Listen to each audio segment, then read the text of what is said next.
अस्सलामुअलैकुम। अब हम स्टार्ट करने जा रहे हैं structure of bacterial cells, that is the second chapter of the foundation microbiology. इसकी जो हमारे पास दो ऑस्पी की पिक्चर्स हैं वो भी मैं आपको दिखाऊंगी और सेकेंडली बीसीक्यूज़ की भी बहुत सारे इंपॉर्टेंट पॉइंट्स हमें मिलेंगे। सबसे पहले हम स्टार्ट करते हैं कि what is the size of the bacteria. Basically bacteria का साइज रेंज करता है फ्रॉम द 0.2 to 5 माइक्रोमीटर। जो सबसे smallest bacteria that is the microplasm which size is equal to largest virus known as pox virus. तो यहाँ से हमें दो पॉइंट्स पता चले। सबसे पहला तो ये कि जो हमारे पास स्मॉलेस्ट बैक्टीरिया है दैट इज माइक्रोप्लाज्म, और नंबर टू जो हमारे पास लार्जेस्ट वायरस है दैट इज पॉक्स वायरस। अब शेप्स ऑफ बैक्टीरिया, ये हमारे पास बेसिक स्ट्रक्चर की जब हम बात करते हैं तो इसमें आ जाता है शेप्स ऑफ बैक्टीरिया, जिसमें कोकाई होते हैं that are the round shape, bacilli होते हैं that are the rod and spirochaetes होता है। सबसे पहले मैं बात करती हूँ कोकाई की, तो number one is staphylococcus. Staphylococcus से रिलेटेड एक बात हमेशा याद रखिएगा, ये कैसे मिलेंगे हमें, क्लस्टर की फॉर्म में मिलेंगे। जैसे अंगूरों का गुच्छा होता है उस तरीके से ये इन द क्लस्टर फॉर्म मिलेंगे, ग्रेप लाइक स्ट्रक्चर।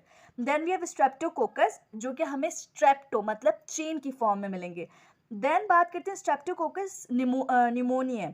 इसके बारे में आपने इंपॉर्टेंट याद रखना है क्योंकि इसकी जो है हमारे पास histological picture of the organism ही आती है जिसमें हमारे पास पेयर विथ पॉइंटेड एंड्स मिल रहे होते हैं। सेकेंड है हमारे पास निजेरिया दैट इज पेयर, ये भी पेयर शेप्ड होती है मगर कैसी होती है, किडनी बीन शेप्ड। अब ये देखें स्ट्रेप्टोकोकस निमोनिया, देखें कि ये हमारे पास क्या पॉइंटेड एड है बट पेयर्स है, और निजेरिया कैसे किडनी की तरह है लेकिन किडनी बीन शेप्ड है इन पेयर। बेसिलस की बात करते हैं तो इसमें सबसे पहले आ जाता है बेसिलस जो कि हमारे पास रॉड विथ स्क्वायर एंड होते हैं। Salmonella rod with rounded and corny bacterium जो कि क्लब शेप्ड होता है। Fusobacterium that is fusiform. Spirochaetes की बात करें उनमें आ जाता है विब्रियो जो कि common shaped. Borrelia that is relaxed coil, एक बिल्कुल फ्यूज सी स्प्रिंग होती है और एक ढीली ढीली सी हुई ना relaxed coil. And then we have Treponema that is spiral shape with tight coil. इन दोनों में डिफरेंस देख रहे हैं, टाइट कॉइल कैसी है और हमारे पास रिलैक्स्ड कॉइल कैसी है। नेक्स्ट बात करते हैं स्ट्रक्चर ऑफ बैक्टीरिया। सबसे पहले जो हमने पढ़ना है that is bacterial cell wall. इसका हर एक point BCQ and OSPE related बहुत इंपॉर्टेंट है, ध्यान से समझिएगा।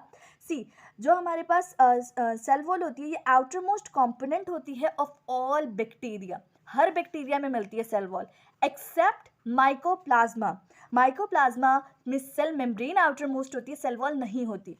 यही BCQ में का पॉइंट है कि which bacteria does not contain cell wall, तो दैट इज माइकोप्लाज्मा। अब जो सेल वॉल होती है उसका जो मेजर कंपोनेंट है दैट इज पेप्टाइडोग्लाइकेन जो कि इसको सपोर्ट, उसकी स्ट्रक्चरल इंटीग्रिटी, उसकी सारी जो सेल वॉल की स्ट्रेंथ होती है वो पेप्टाइडोग्लाइकेन में होती है। अब हम बात करते हैं कि बैक्टीरिया हमारे पास है ग्राम पॉजिटिव और ग्राम नेगेटिव। इस चैप्टर के एंड में मैं बताऊंगी कि what is difference between gram positive and the gram negative staining. अच्छा, अब ग्राम पॉजिटिव और ग्राम नेगेटिव की जो सेल वॉल होती है ना उनमें कुछ माइनर से डिफरेंस होते हैं। अच्छे से ये पॉइंट्स याद रखिएगा बिकॉज ये ऑस्पी का स्टेशन आता है उनमें यही डिफरेंस पूछे जाते हैं।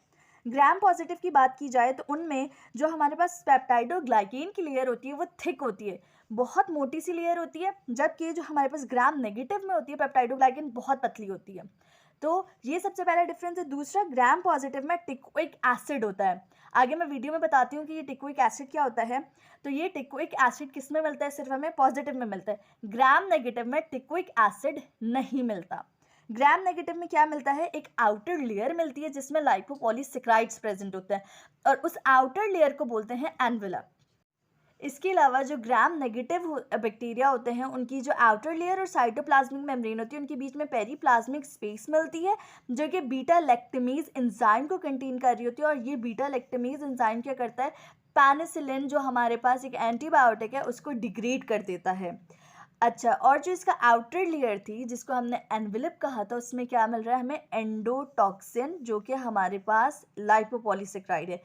ई फॉर एनवेलप और आउटर मेम्ब्रेन जिसमें क्या है, ई फॉर एंडोटॉक्सिन जो कि लाइपोपॉलीसेकेराइड है। अब फर्दर थोड़ा सा और बताने से पहले मैं ज़रा इसकी पिक्चर दिखाती हूँ ताकि हर पॉइंट आपके माइंड में क्लियर हो जाए। नाउ दिस इज ऑस्पी पिक्चर। अब यहाँ देखें तो हमारे पास ये ग्राम पॉजिटिव है, ये ग्राम नेगेटिव है। इसमें ये देख रहे हैं ब्लैक कलर में क्या कितनी बड़ी बनी हुई है, दैट इज पेप्टाइडोग्लाइकेन, और इसमें छोटी सी है थिन पेप्टाइडोग्लाइकेन। अब पेप्टाइडोग्लाइकेन और आउटर पेप्टाइडोग्लाइकेन और साइटोप्लाज्मिक मेम्ब्रेन के बीच में क्या प्रेजेंट है, पेरीप्लाज्मिक स्पेस, और इस पेरीप्लाज्मिक स्पेस में मैंने आपको क्या बताया, बीटा लैक्टेमेज मिलता है हमें, जो कि पेनिसिलिन को डिग्रेड कर देता है। उसके बाद हमें यहाँ पे ग्राम पॉजिटिव में एक ये मिल रहा है, दिस इज टिक्विक एसिड, जो कि हमें यहाँ पर नहीं नज़र आ रहा। अच्छा, अब ये एक चीज़ बनी हुई है, यहाँ पर है नहीं है, तो gram negative consist of outer layer, outer membrane that consists of what, endotoxin। ठीक है, तो this is the major difference between the cell wall of the gram positive and the gram negative. Thick peptidoglycan, thin periplasmic space, यहाँ पे टिक्विक acid. इसके अलावा जो gram positive और gram negative दोनों होती हैं, उनकी जो सरफेस पर होते हैं प्रोटीन्स एंड पॉलीसेक्राइड्स प्रेजेंट होते हैं, जो कि एज एंटीजन सर्व करते हैं और लेबोरेटरी डायग्नोसिस में भी हेल्प आउट करते हैं। और हमारे पास जो सेल वॉल होती है दैट कंसिस्ट ऑफ पोरेंस, ये हमारे पास एक स्मॉल चैनल्स होते हैं जिनसे अमाइनो एसिड, ग्लूकोज और वाइटामिन, मेटल्स, इन सब की ट्रांसपोर्ट हो रही होती है via porins. These are the channels, openings होती हैं। अब एक यहाँ पे बात बताती हूँ मैं आपको एसिड फास्ट बैक्टीरिया के बारे में। ग्राम स्टेनिंग जब होती है तो उसमें हमें पता चल जाता है कि either the organism is gram positive या फिर ग्राम नेगेटिव। लेकिन माइकोबैक्टीरियम ट्यूबरकुलोसिस एक ऐसा ऑर्गेनिज्म है जो कि एसिड फास्ट बैक्टीरिया है। वो ग्राम स्टेनिंग को नहीं लेता, वो क्या करता है, उसके पास इनएबिलिटी है टू ग्राम स्टेन बिकॉज ये रेजिस्ट करता है डीकलराइजेशन को with acid alcohol after been stained with carbol fuchsin. Carbol fuchsin की स्टेनिंग के बाद ये डीकलराइजेशन रेजिस्ट कर देता है, डीकलराइज नहीं होता with any other acid alcohol. क्यों नहीं हो रहा होता, क्यों रेजिस्ट कर रहा होता, क्योंकि इसकी जो सेल वॉल होती है उसमें हाई लिपिड कंटेंट मिलता है, दैट इज माइकोलिक एसिड। अब यहाँ पर क्या इंपॉर्टेंट पॉइंट है, नंबर 1 एसिड फास्ट बेसिलाई क्या है, माइकोबैक्टीरियम ट्यूबरकुलोसिस। नंबर 2 कि हमारे पास क्यों नहीं ले रहा वो stain, because of mycolic acid. अब बात करते हैं पेप्टाइडोग्लाइकेन, जिसके दो और नाम हैं, that is murein and mucopeptide. Peptidoglycan सिर्फ बैक्टीरियल सेल वॉल में मिलती है हमें, और ये बैक्टीरियल सेल वॉल को rigidity, shape, structural integrity provide कर रही होती है सेल को, और इसके अलावा लो ऑस्मोटिक प्रेशर में भी उसको विथस्टैंड करने में हेल्प कर रही होती है। अब इसमें दो चीज़ें बहुत इंपॉर्टेंट है। पेप्टाइडोग्लाइकेन, नाम से पता चल रहा है, पेप्टाइड मतलब अमाइनो एसिड, ग्लाइकेन मतलब कार्बोहाइड्रेट। होता क्या है कि उसकी जो बैकबोन है दैट इज कार्बोहाइड्रेट। अब दो कार्बोहाइड्रेट है, ये बार बार जो है हमारे पास बीसीक्यू में पूछे जाते हैं कि कौन से कार्बोहाइड्रेट्स यूज़ होते हैं, that is N acetyl muramic acid and N acetyl glucosamine. और इसके अलावा जो ये म्यूरामिक एसिड होता है ना, ये टेट्रापेप्टाइड से अटैच्ड होता है। टेट्रापेप्टाइड का क्या मतलब होता है, 4 पेप्टाइड से अटैच्ड हो रहा होता है, जिसमें डी और एल अमाइनो एसिड्स होते हैं।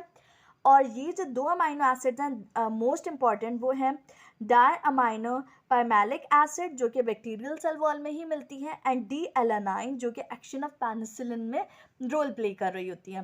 पेप्टाइडोग्लाइकेन, अच्छा अब ये भी हमारे पास क्वेश्चन है कि जो पेनिसिलिन, जो एंटी बैक्टीरियल, कहते हैं ना कि एंटीबायोटिक्स ड्रग्स ले रहे हैं, तो वो जो एंटीबायोटिक्स होती हैं, एंटी बैक्टीरियल एजेंट्स होते हैं, वो कौन से स्ट्रक्चर को जाके टारगेट कर रहे होते हैं, they are targeting basically peptidoglycan. अब पेनिसिलिन, सेफेलोस्पोरिन, वैनकोमाइसिन, ये सब क्या करती हैं, पेप्टाइडोग्लाइकेन की सिंथेसिस को इनहिबिट कर रही होती हैं बाय इनहिबिटिंग ट्रांसपेप्टाइडेजेस। इन्हीं पेप्टाइडेजेस को इनहिबिट करके ये पेप्टाइडोग्लाइकेन की सिंथेसिस को रोकती हैं।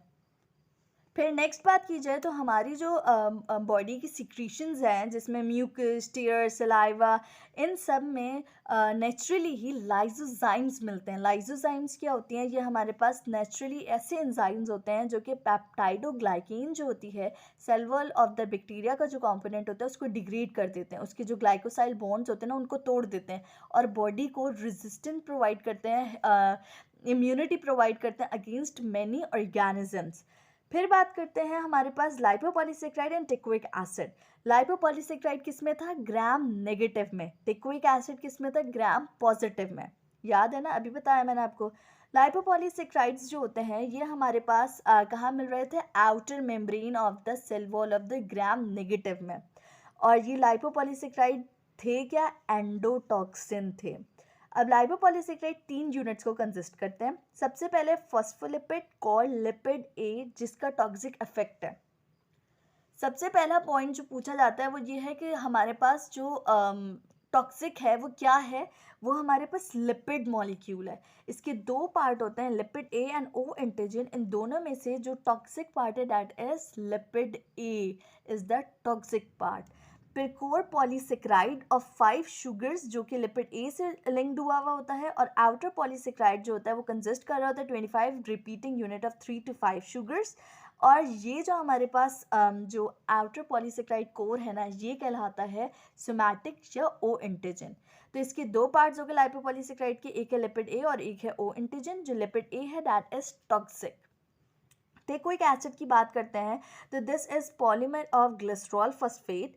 लाइपोटेकोइक एसिड के पास एबिलिटी होती है कि वो इन्फ्लेमेशन करवाए, सेप्सिस करवाए और सेप्टिक शॉक डेवलप करवाए जब ग्राम पॉजिटिव बैक्टीरिया किसी भी होस्ट बॉडी को इन्फेक्ट करता है, तो उसमें ये हमारे पास सेप्टिक शॉक को और इन्फ्लेमेशन कॉज करवाने के लिए रिस्पॉन्सिबल है। फिर नेक्स्ट, अब यहाँ तक हमने सेल वॉल से रिलेटेड सारे पॉइंट्स कंप्लीट कर लिए हैं।